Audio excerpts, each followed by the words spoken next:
سج گئی دوستو بزم نوری، ہم دلوں کو سجائے ہوئے ہیں۔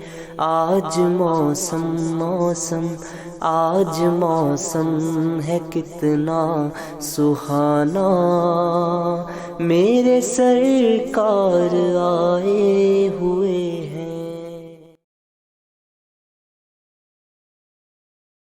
السلام علیکم ورحمۃ اللہ وبرکاتہ۔ الحمدللہ رب العالمین، والصلاة والسلام علی سید الانبیاء والمرسلین، اما بعد فاعوذ باللہ من الشیطان الرجیم، بسم اللہ الرحمن الرحیم۔ قد جاءكم من الله نور وكتاب مبين، صدق الله مولانا العظيم۔ فقال الله تبارك وتعالى في شأن حبيب المصطفى، إن الله وملائكته يصلون على النبي، يا أيها الذين آمنوا صلوا عليه وسلموا تسليما۔ اللهم صل على سيدنا ومولانا محمد معادن الجود والكرم، وآله وصحبه وبارك وسلم، صلاة وسلام عليك يا رسول الله صلى الله تعالى عليه وسلم۔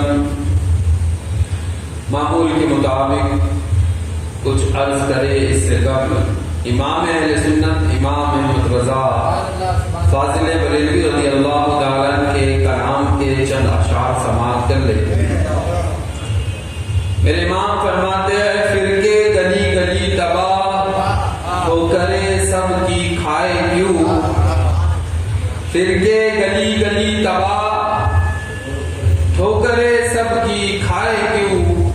دل کو جو عقل دے خدا، تیری گلی سے جائے کیوں؟ دل کو جو عقل دے خدا، تیری گلی سے جائے کیوں؟ اور فرماتے ہیں، رخصت قافلے کا شور، غش سے ہمیں اٹھائے کیوں؟ رخصت قافلے کا شور، غش سے ہمیں اٹھائے کیوں؟ سوتے ہیں ان کے سائے میں، کوئی ہمیں جگائے کیوں؟ سوتے ہیں ان کے سائے میں، کوئی ہمیں جگائے کیوں؟ اور یہ شعر خصوصی توجہ کے ساتھ فرماتے، یاد حضور کی قسم، غفلت عیش ہے ستم۔ سمجھ رہا ہے نا، شعر آسان ہے۔ یاد حضور کی قسم، غفلت عیش ہے ستم، خوب ہے قید غم میں ہم، کوئی ہمیں چھڑائے۔ نہیں سمجھے؟ اب اس کو سمجھا دیتا ہوں۔ حضور عالم فرماتے ہیں کہ حضور کی یاد میں رہنے کی قسم، حضور کی یاد میں جو آدمی گم ہے، کھویا ہوا ہے، کہتا ہے وہ اس کے لیے عیش اور غفلت جو ہے وہ ستم کے مثل ہے۔ اور فرماتے ہیں، خوب ہے قید غم میں ہم، خوب ہے یعنی اچھے ہے، میں ٹھیک ٹھاک ہوں۔ کہتے کہ میں رسول اللہ صلی اللہ علیہ وسلم کے غم کی قید میں ہوں، تو بہتر یہی ہے کہ کوئی ہمیں چھڑائے نہ اس سے، بلکہ ایک جگہ فرماتے ہیں، جان ہے عشق مصطفیٰ، روز فضو کرے خدا، یعنی اضافہ کرے اس میں، جان ہے عشق مصطفیٰ، روز فضو کرے خدا، جس کو ہو درد کا مزہ وہ نازے دوا اٹھائے گا۔ جس کو رسول اللہ کے عشق درد کا مزہ مل جاتا ہے، تو پھر وہ اس درد کی دوا نہیں کرتا، بلکہ وہ چاہتا ہے یہ درد اور بڑھے اور بڑھے، اور ایسا بڑھے کہ صبا وہ چلے کہ بات کھلے۔ یعنی کہ درد یہاں بھی رہے، یہاں سے لے کر وہاں تک ہر جگہ جو ہے وہ اسی غم کے ساتھ رہے، اور حضور کی حمد و ثنا میں اس کی زبان جو ہے جاری و ساری رہے۔ فرماتے ہیں، اچھا یہ شعر تو آگے تھا، میں نے پہلے ہی پڑھ دیا، جان ہے عشق مصطفیٰ روز وضو کرے خدا، جس کو ہو درد کا مزہ وہ نازے دوا اٹھائے کیوں. اور آخر میں اعلیٰ حضرت فرماتے ہیں اب تو نہ روک اے غنی. غنی کہتے ہیں مالدار کو جو ہمیشہ عطا کرتا ہے. یہاں حضور کی بارگاہ میں اعلیٰ حضرت فرما رہے کہ اب تو نہ روک اے غنی عادتیں سب بگڑ گئی. ایک آدمی ہے جو ہمیشہ اپنے گھر کے کتوں کو دیتے ہی رہتا ہے، ٹکڑے ڈالتے ہی رہتا ہے. تو اعلیٰ حضرت فرماتے ہیں کہ یا رسول اللہ آپ نے ہم کتوں کو ہمیشہ پالا ہے، جو مانگا ہے وہ دیا ہے.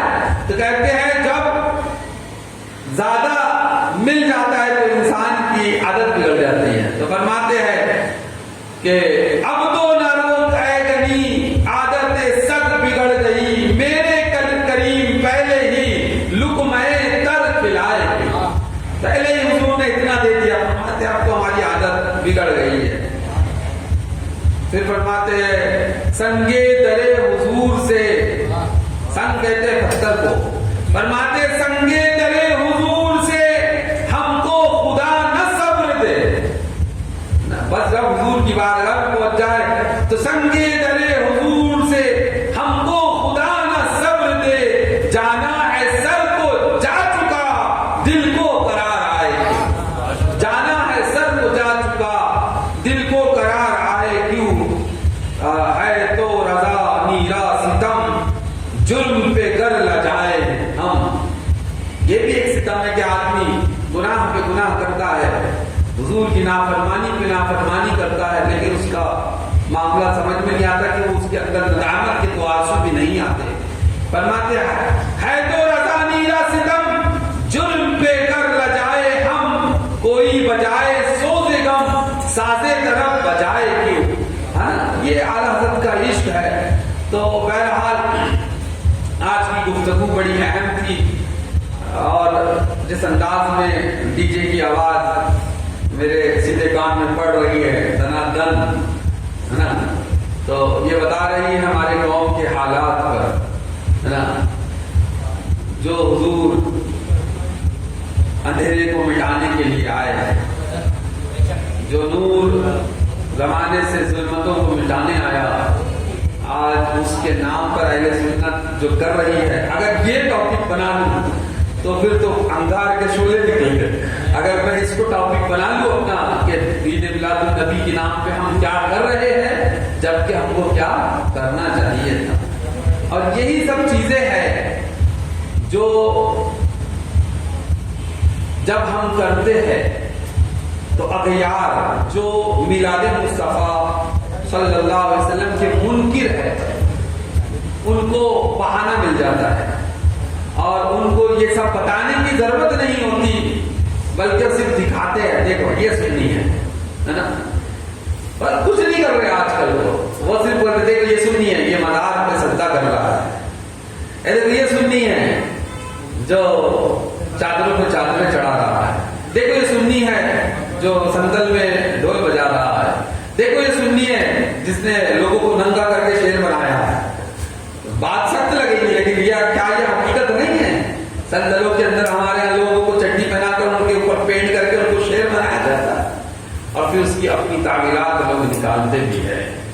لیکن نبی اکرم صلی اللہ علیہ وسلم کی آمد کا مقصد کیا تھا اس پہ بہت گفتگو ہو چکی، لیکن آج میں جو گفتگو ہم کو کرنا تھا کہ تحفظ ناموس رسالت اور ہماری ذمہ داریاں. آج اس دور پرفتن کے اندر مسلمانوں کے سامنے مختلف چیلنجز ہے جس کا سامنا ہم ہر روز کر رہے ہیں.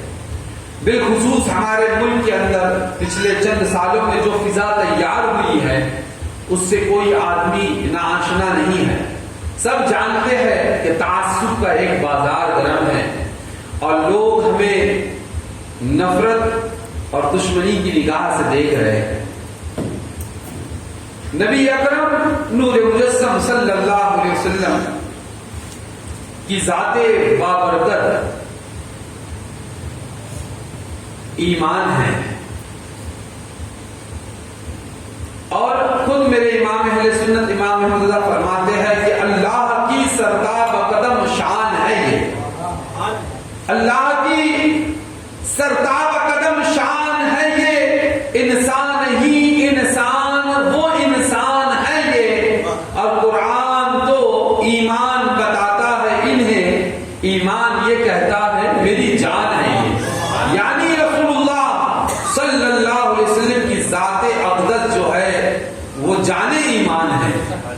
سمجھ میں آیا؟ تو آج ہم گفتگو کر رہے ہیں کہ رسول اللہ کی ناموس کو لے کر ہمارے اسلاف کے کیا جذبات تھے اور آج رسول اللہ کی ناموس کو لے کر ہمارے کیا حال ہے.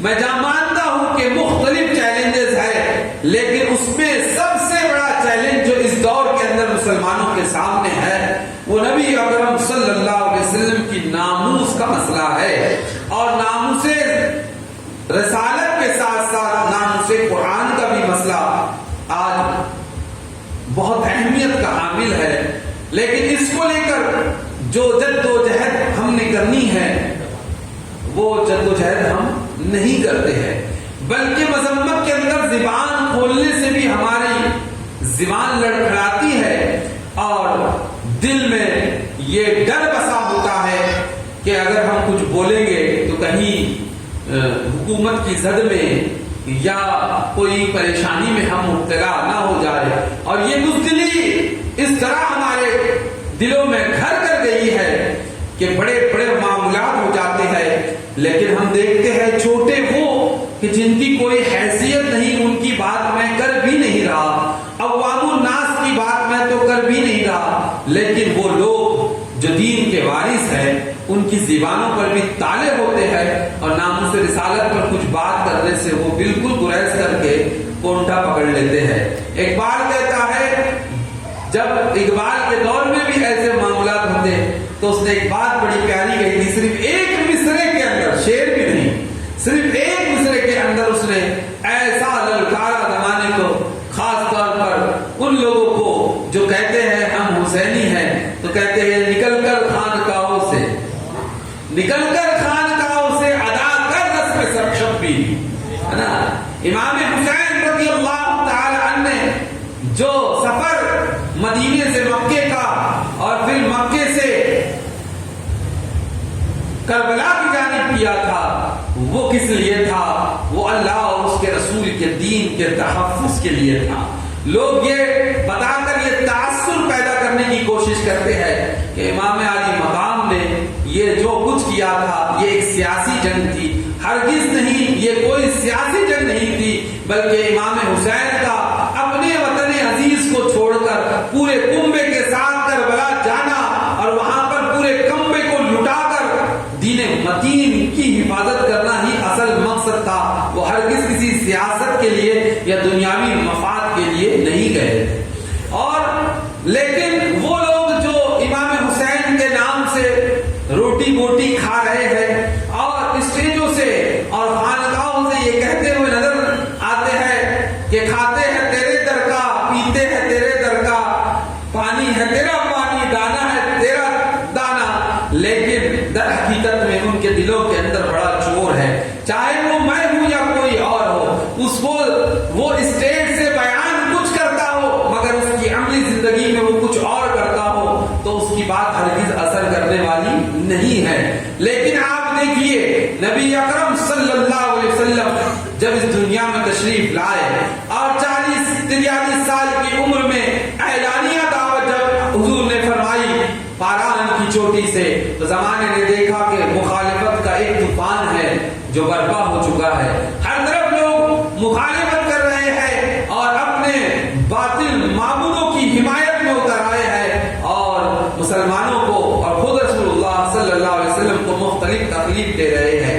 لیکن صحابہ کرام رضوان اللہ تعالی علیہم اجمعین کا ایثار اور قربانی کا جذبہ اتنی اونچائی پر تھا کہ وہ مختلف قسم کے ظلم و ستم کو برداشت کرتے، لیکن ہر حال میں رسول اللہ کی ناموس کی حفاظت فرماتے.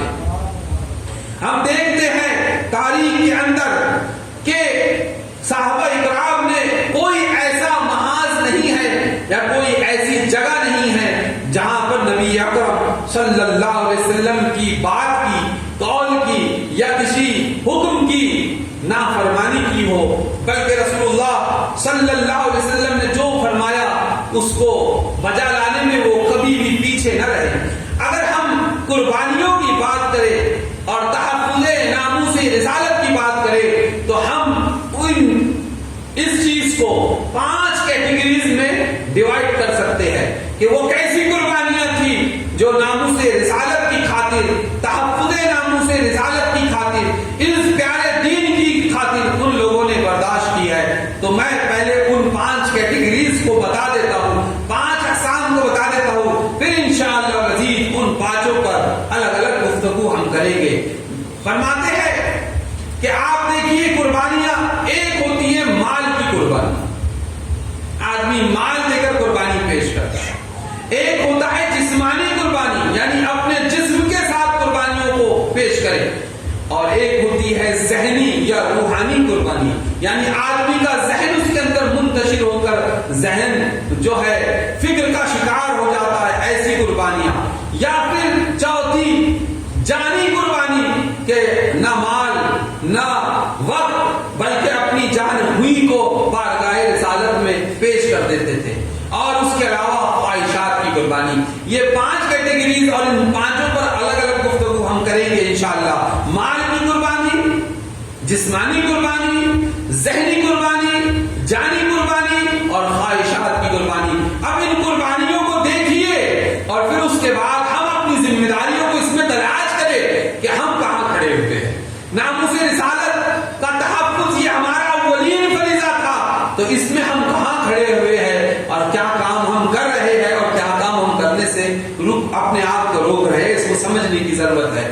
آپ دیکھیے مال کی قربانی، نبی اکرم نور مجسم صلی اللہ علیہ وسلم جب ہجرت فرما کر مدینہ تشریف لا چکے، لیکن ایک ایسا ماحول ہے کہ وہ صحابہ اکرام جن لوگوں نے مکہ معظمہ سے بے سر و سامانی کے عالم میں ہجرت فرمائی تھی، کام کاروبار سے ٹوٹ چکے تھے، گھر بار چھوڑ کے آئے تھے، بڑی غربت کے دن تھے، وہ قریش صحابہ اکرام جو مکے سے چل کر رسول اللہ کے ساتھ آئے تھے، ان کا عالم یہ تھا کہ جب وہ مدینہ آئے تو ان کے پاس کچھ بھی نہیں تھا، لیکن نبی اکرم نور مجسم صلی اللہ علیہ وسلم نے ایک قانون وضع فرمایا، اور وہ اخوت کا قانون تھا کہ ہر ایک انصار صحابی کو ایک قریش صحابی دے دیا گیا، اور ان کے درمیان میں ایک بھائی کا رشتہ بنا دیا گیا، سمجھنا کہ اب آپ ان کے بھائی ہیں۔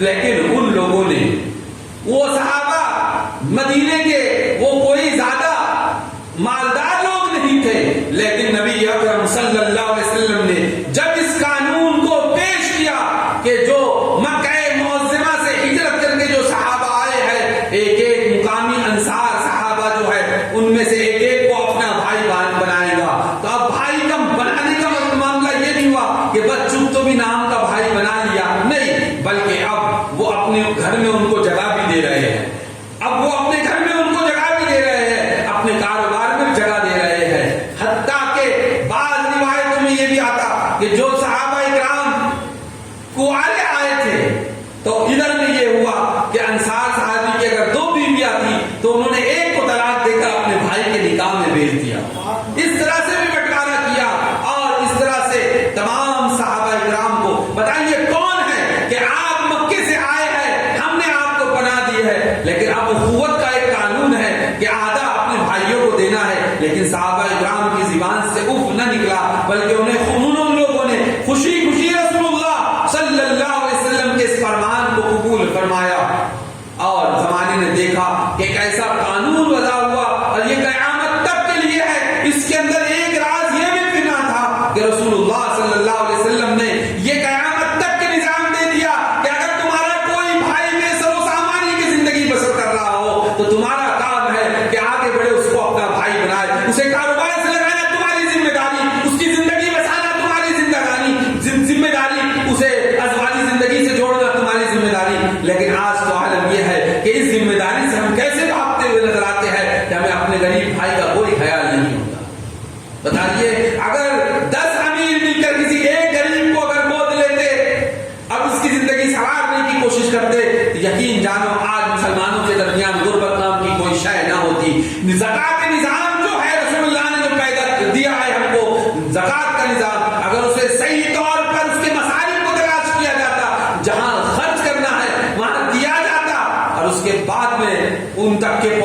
مسکینوں تک، فقراء تک، تو پھر زمانہ دیکھتا کہ غربت ہمارے دور سے اٹھ جاتی. یہی وجہ ہے جب ایک دوسرے کا ہم خیال رکھتے تھے اور زکات کو صحیح پیمانے پہ ادا کرتے تھے، یعنی اپنے مال کی صحیح قربانیاں دیتے تھے، تو وہ حضرت عمر بن عبد العزیز کا دور، یہ صرف 100 سال بعد کا دور ہے رسول اللہ کے بعد. ایسا نظام قائم کیا عمر بن عبد العزیز نے کہ ان کے دور کے اندر کئی ایسے صوبے تھے جن سے زکات کا مال واپس آ جاتا، زکات جمع کی جاتی، کہا جاتا ہم سے بانٹنے جاؤ، تو کوئی زکات لینے والا نظر نہیں آتا، کوئی زکات لینے کے لیے تیار نہیں تھا.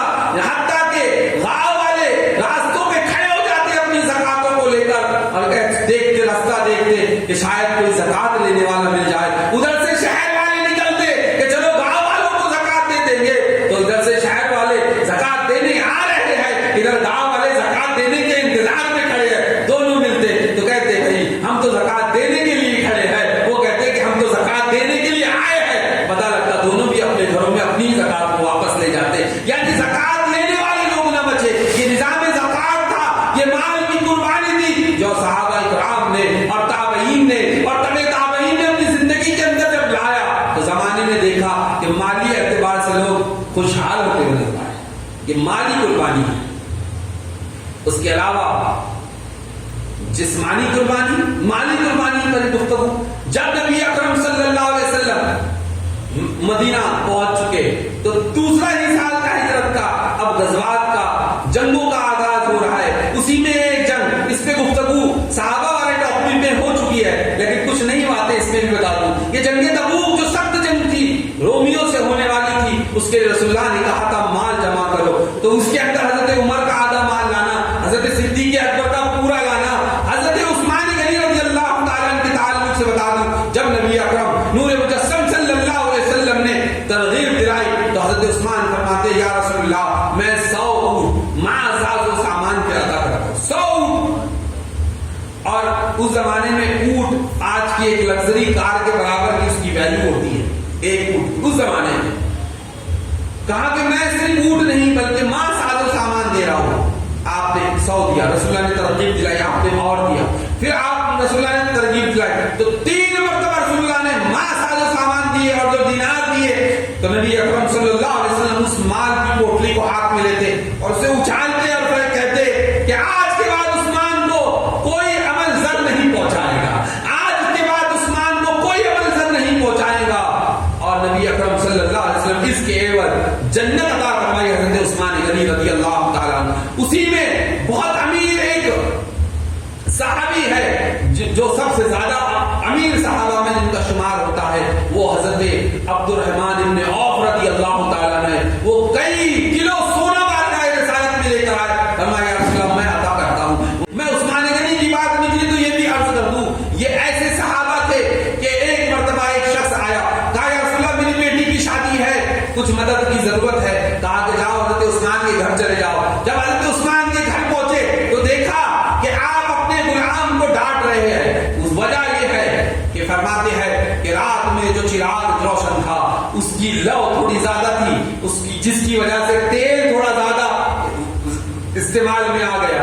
اگر پہلے جو چراغ ہوتے تھے اگر لو زیادہ ہے تو پھر تیل زیادہ پیئیں گی بتی، تو بولے تیل زیادہ استعمال کر دیا. کہا کہ اس کا حساب کون دے گا؟ یہ شخص نے سوچا کہ مجھے حضور نے بیچا ہے مدد کے لیے، لیکن ان کا عالم یہ ہے کہ غلام سے تیل کے اوپر سوال کر رہے ہیں، میری مدد کیا کریں گے؟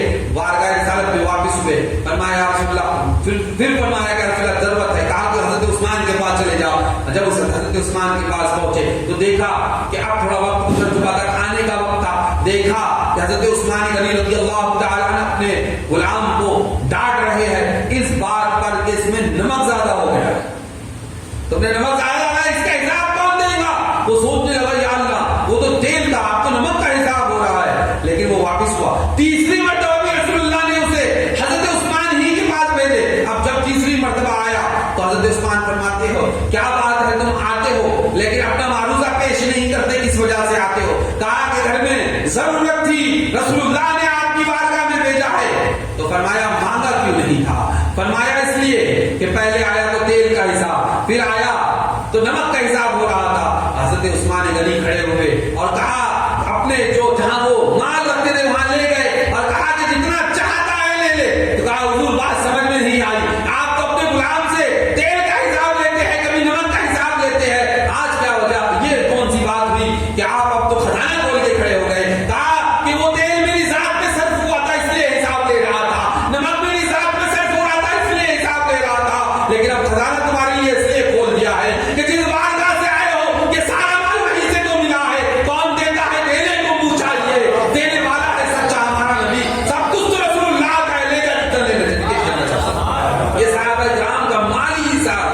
وہ رسول اللہ کے نام پہ اپنے مال کو پیش کیا کرتے تھے. جب رسول اللہ نے کہا پیش کیا، اس کے بعد دیکھیے جسمانی قربانیاں کیسی تھی صحابہ کرام کی. آپ دیکھیے اللہ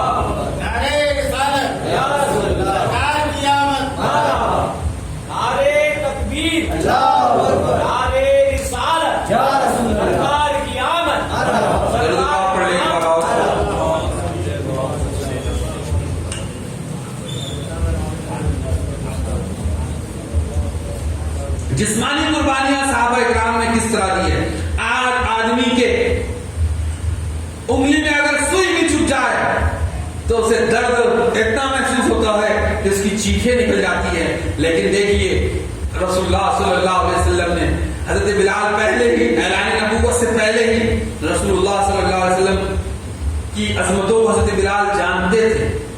بہت ضعیف روایت ایک ہے اس تعلق سے، لیکن وہ میں نے کہیں پڑھی، لیکن اس کی مجھے دلیل تو نہیں لکھی، لیکن پڑھا میں نے ضرور ہے کہ حضرت بلال راتوں بھر بھی امیہ بن خلف جو ان کا مالک تھا وہ رات میں بھی چکی پسواتا تھا، سونے کا وقت میسر نہیں آیا کرتا تھا. تو ایک دن رسول اللہ کا گزر ہوا، اعلان نبوت سے پہلے کی بات ہے، گزر ہوا، دیکھا کہ اس جو بلال ہے درد اور کرب میں ہے اور تھکے ہوئے ہیں، چکی پیس رہے ہیں، آٹا پیس رہے ہیں. تو فرمایا کہ تم سو جاؤ. رسول اللہ فرماتے ہیں اے بلال تم تھوڑا آرام کرو، یہ کام میں کرتا ہوں.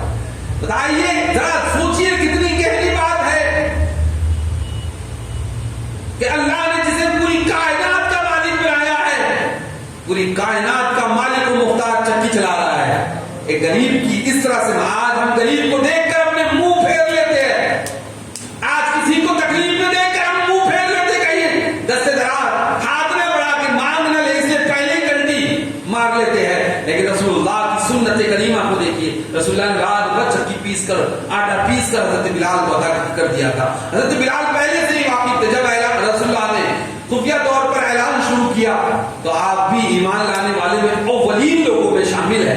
جن لوگوں نے شروع میں ایمان لایا اس میں حضرت بلال بھی ہے. لیکن جب امیہ کو اس بات کا علم ہوا کہ بلال بھی ایمان لے آیا تو چونکہ وہ مالک تھا ان کا، کہا کہ میں نے سنا ہے تو نے اپنا معبود بدل لیا ہے. حضرت بلال کو کہا کہ دیکھ سمجھ جا، واپس آ جا، اگر میں ماروں گا تجھ پہ میں ظلم کروں گا. تو حضرت بلال نے کہا تجھے جو کرنا ہے جسم پر تیرا اختیار ہے لیکن دل پر تیرا اختیار نہیں ہے. تو میرے جسم کا مالک تو ہو سکتا ہے لیکن میرے دل کا مالک نہیں ہو سکتا. اور میں نے دل سے اس بات کو مان لیا ہے کہ اللہ کے سوا کوئی معبود نہیں ہے اور محمد صلی اللہ علیہ وسلم اللہ کے رسول ہے. میں نے اس بات کو مان لیا ہے. تو اس پر وہ آپ ببولا ہو گیا. اس کو امید نہیں تھی کہ سامنے سے ایسا جواب آئے گا. آپ ببولے ہو گیا.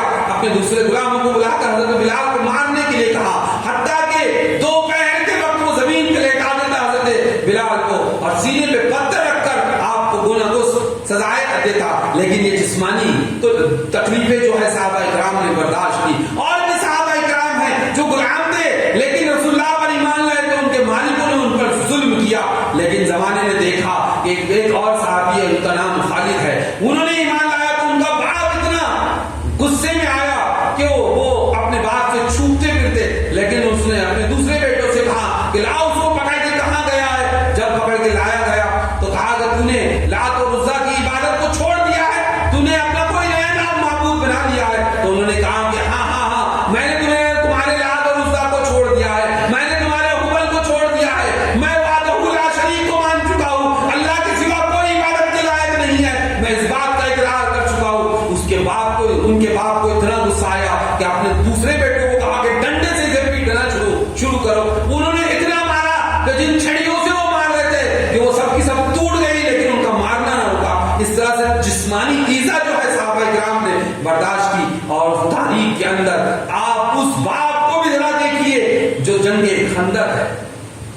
آج گھر کے اندر ایک گڈھا کھودنے کے لیے کسی کہا جائے 1 فٹ کا تو ہمارے پسینے چھوٹ جاتے ہیں اور ہماری بس ہو جاتی ہے. لیکن نبی اکرم نے فرمایا کہ ہمیں خندق کھودنا ہے. بتائیے اتنی بڑی خندق کھودنا ہے جو میلوں پہ مشتمل ہے، کئی کلو میٹر پہ مشتمل ہے. اس کے علاوہ اس کی گہرائی بھی کافی ہے، اس کی لمبائی چوڑائی بھی اتنی ہے کہ کوئی گھوڑا ادھر سے کدا کر ادھر آنا مشکل ہے. اتنی بڑی خندق کھودنا ہے.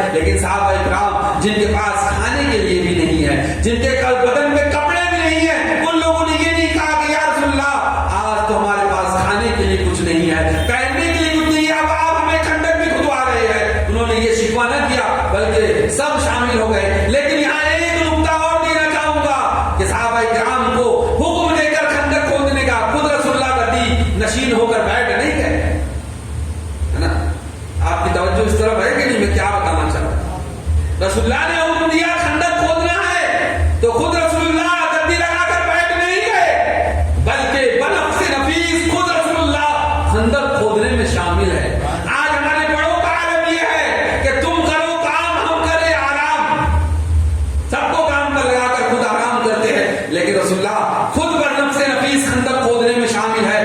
حتیٰ کہ ایک وقت وہ آیا، یہ جسمانی کلفتیں ہے جو صحابہ برداشت کر رہے ہیں، بھوک سے نڈال ہے، اور بھوک کی وجہ سے، شدت بھوک کی وجہ سے آپ نے جو ہے اپنے پیٹ پر پتھر باندھ رکھا ہے۔ صحابہ اکرام پیٹ پر پتھر باندھے ہوئے بھوک کی شکایت لے کر بارگاہ رسالت میں پہنچتے ہیں، فرماتے ہیں یا رسول اللہ بھوک کی شدت ہے، بھوک کی شدت ہے، دیکھیے یا رسول اللہ ہم نے پیٹوں پر پتھر باندھ رکھے ہیں۔ لیکن زمانے نے، تاریخ نے یہ منظر بھی دیکھا ہے کہ جب صحابہ اکرام نے پیٹ کے پتھر دکھائے تو زمانے نے دیکھا کہ رسول اللہ صلی اللہ علیہ وسلم نے جب اپنے شکم مبارک سے کپڑے کو ہٹایا ہے تو زمانہ دیکھتا ہے کہ رسول اللہ نے 2 پتھر باندھے ہوئے ہیں۔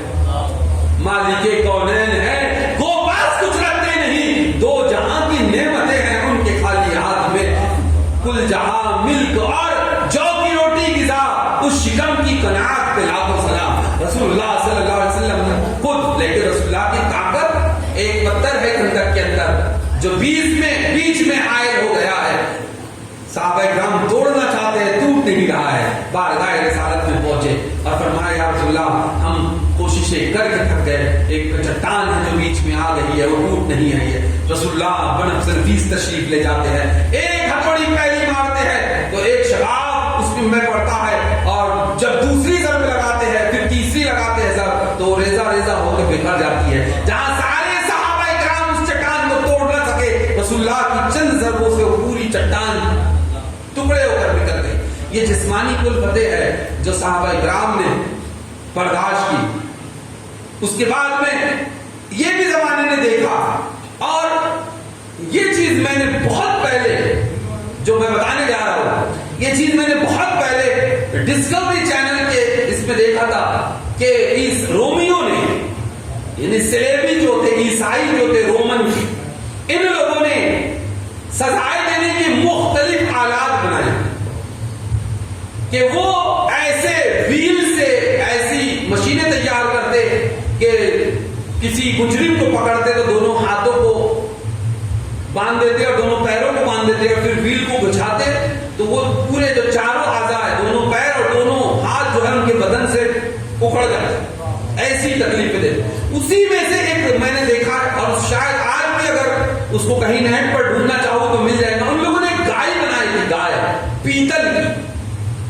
پیتل کی گائے بنائی تھی، اس کے پیٹ کو اچھا بڑا بنایا تھا جس میں انسان سما جائے اتنا بڑا، اور اس کے اندر وہ یہ کرتے کہ روغن زیتون کا جو تیل ہوتا اس کو ڈال دیتے اور نیچے سے آگ لگاتے، اور پھر اس کے اندر جس کو سزا دینا ہوتا اس کو گائے کے پیٹ میں ڈال دیتے۔ مطلب یہ کہ تیل میں تل دیتے تھے، بھون دیتے تھے، اور وہ بند ہوتا تھا تو آدمی نکلنے کی بھی اس کی کوئی راہ نہیں ہوتی۔ مورخین بیان کرتے ہیں کہ جب حضرت عمر رضی اللہ تعالیٰ عنہ کے دور میں فتوحات کا ایک سلسلہ شروع ہوا اور اسلامی فوجیں ہر طرف جا رہی تھی، تو اس زمانے نے یہ بھی دیکھا تھا کہ جو بھی رومیوں کے ہاتھ میں مسلمان ہاتھ رکھتے تو رومی جو ہے اس چیز سے، یعنی پیتل کی اس گائے کے اندر مسلمانوں کو ڈال کر تیل کے اندر تلتے ہوئے نظر آئے، لیکن مسلمانوں نے اس کو بھی برداشت کیا۔ اور بھی بہت سے ایسے واقعات ہیں جو جسمانی اعتبار سے مسلمانوں کے پاس ہیں۔ اب ذہنی اعتبار سے ایک تکلیف کا ایک اور ہوتا ہے کہ آدمی کو مار نہیں لگتا ہے، زخم نہیں لگتا ہے، نہ اس کے مال کا ضائع ہوتا ہے، لیکن وہ ذہنی مریض بن جاتا ہے. کوئی چیز کا ڈر یا فکر اس کو ذہنی مریض بنا دیتا ہے. بالخصوص اگر کسی کی اولاد فوت ہو جائے یا وہ اس سے دور ہو جائے تو آدمی فکر کی وجہ سے ذہنی ایذا میں مبتلا ہو جاتا ہے. ایسا ہی واقعہ صحابہ کرام کے ساتھ میں بھی بہت سارے پیش آئے. ہجرت کا وقت ہے, نبی اکرم صلی اللہ علیہ وسلم نے مدینے کی طرف ہجرت کا عام حکم فرما دیا تھا. رسول اللہ بہت بعد میں تشریف لے گئے تو 1.5 سال پہلے ہی جب نبی اکرم صلی اللہ علیہ وسلم نے یہ حکم صادق فرما دیا تھا تو ایک صحابی ہے حضرت ابو سلمہ. ابو سلمہ نے اپنی بیوی ام سلمہ اور اپنے بیٹے سلمہ کو لے کر ہجرت کا قصد کیا. وہ چاہتے تھے کہ میں مدینہ نکل جاتا ہوں اور اس لیے ان کے پاس صرف ایک اونٹ تھا جس کے اوپر انہوں نے اپنی بیوی اور بچے کو بیٹھایا اور خود لگام پکڑ کر جو ہے ہجرت کی نیت سے مدینے سے نکلے. لیکن جب یہ خبر ان کی بیوی کے خاندان والوں کو جو کہ بنو مغیرہ کا قبیلہ تھا, بنو مغیرہ کو جب یہ بات پتہ لگی قبیلے والوں کو تو وہ پہنچ گئے دھڑدھڑاتے ہوئے اور کہا کہ اے ابو سلمہ اگر تجھے ہجرت کرنا ہے تو ہجرت کر, لیکن لڑکی ہمارے قبیلے کی ہے, ہم ہرگز ام سلمہ کو ہجرت کرنے نہیں دیں گے.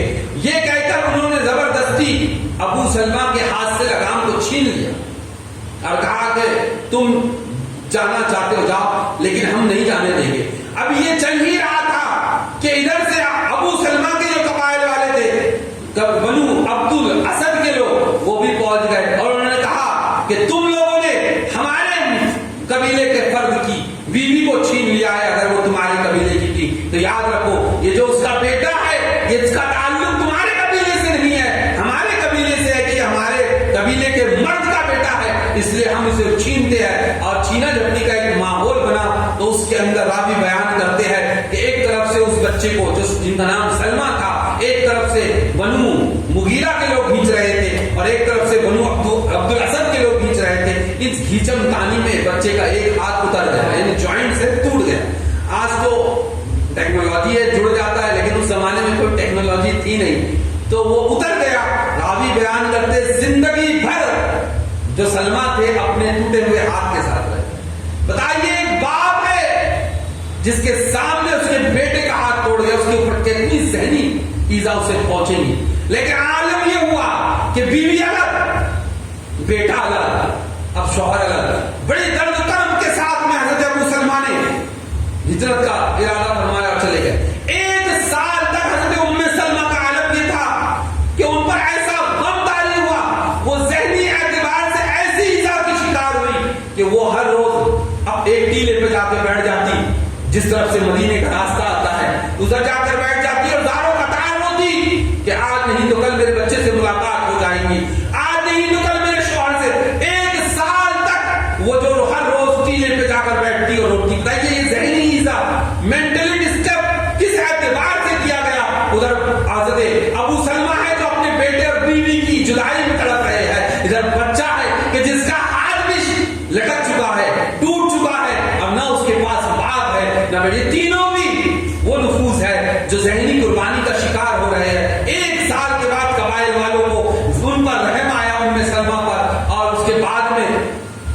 حضرت ابو سلمہ کے بیٹے کے قبیلے والوں کو جب رحم آیا تو 1 سال کے بعد انہوں نے بھیجا. لیکن اس کشمکش میں جو بیٹے کا نقصان ہوا, بتائیے جب بھی ابو سلمہ اپنے بیٹے کو دیکھتے ہوں گے تو ان کے ذہن کے اوپر کیا اثر پڑتا ہوگا. یہ ذہنی قربانی کی ایک مثال تھی. اسی طرح آپ دیکھیے کسی ماں کے اگر رشتے تباہ ہو جائے جنگوں کے اندر, اس کے اوپر کتنا اس کے ذہن پر کتنا اثر پڑتا ہوگا. جب ایک جنگ کے اندر باپ بیٹے بھائی بہن تمام رشتے دار فوت ہو جائے شہید ہو جائے تو اس کے ذہن کے اوپر کیا اثر پڑتا ہوگا. جنگ قادسیہ کے اندر حضرت خنسہ رضی اللہ تعالی عنہا ہے اپنے 4 بیٹوں کے ساتھ بنفس نفیس خود جنگ قادسیہ میں شامل ہوتی ہے اور اپنے بیٹوں کو کہتی ہے کہ آج تمہارا وقت ہے, نکلو میدان جنگ کے اندر. اور یاد رکھو اس وقت